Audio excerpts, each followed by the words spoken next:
the Mississippi River. The Algonquins called it Father of Waters, believed it the source of life. Americans know it as the fertile 2,400-mile waterway that shaped the heartland of our nation. But during the last 50 years, this great river has changed. When you hop in a boat and go up the river, there's just plants dumping sewage into the river all the way, from one end to the other, just about. I love to fish because it's a very enjoyable sport, but I don't eat the fish that I catch anymore, not from this area. My doctor who did my surgery told me that when he came to Kentucky, Paducah, that he had never dreamed that the cancer would be something like it is. He said, I have never seen so much cancer.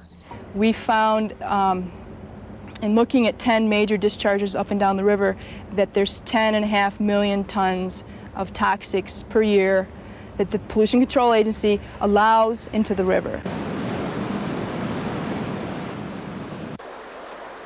Today, the Mississippi serves as a sewer for cities and towns, farms and factories, manufacturing and chemical companies. Each day, over 1 million pounds of heavy metal and toxic debris pour into the river and float downstream, despite the goal of the Clean Water Act to eliminate discharges into navigable waters by 1985. While state and federal laws regulate the flow from these pipes, they do not control the consequences. If this type of toxic dumping is permitted, somewhere down the line, there's going to be a lot more cancer and a lot more other health problems than exist now.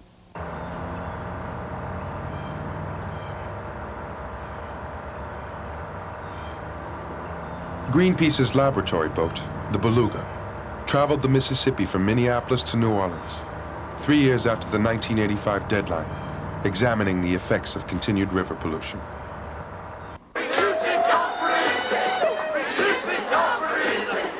Angered by deaths and illnesses resulting from contamination of their air and water, community groups clamor for change.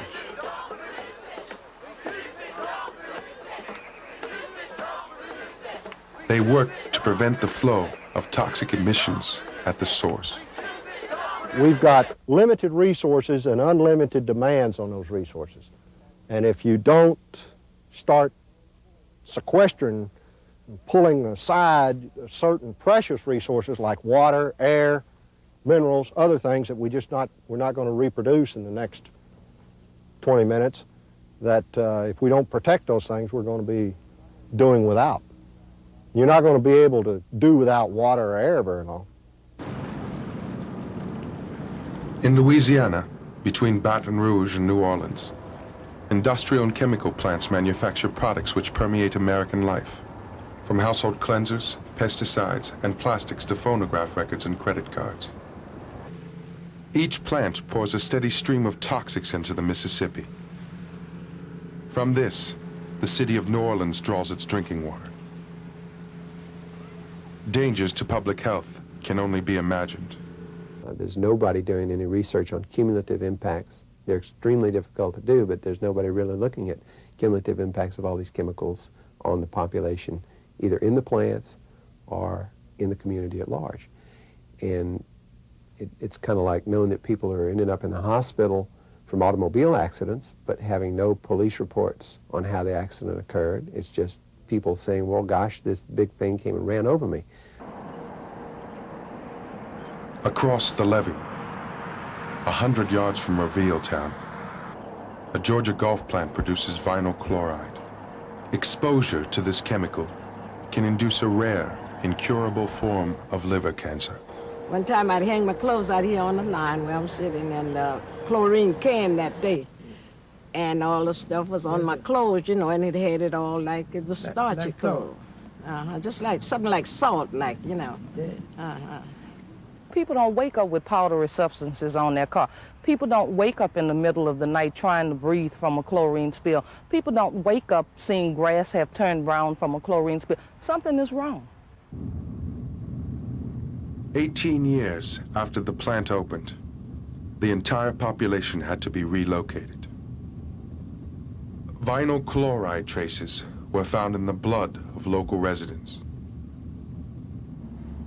Like Times Beach, Missouri, and Love Canal, the century-old community of Revealtown is now abandoned. Nobody never explained to me what was going on. That's all I know, that they was building a new church, and after the church was built, well, said the people here had to go. The houses was going to be built farther. That's history there. All this whole community is history, because everything's been here for a long time, and right now everybody got to start all over. It's going to be kind of rough. If we all get to heaven, say a prayer for my mother, say a prayer for my father, say a prayer for the Mississippi. But most of all, say a prayer for me.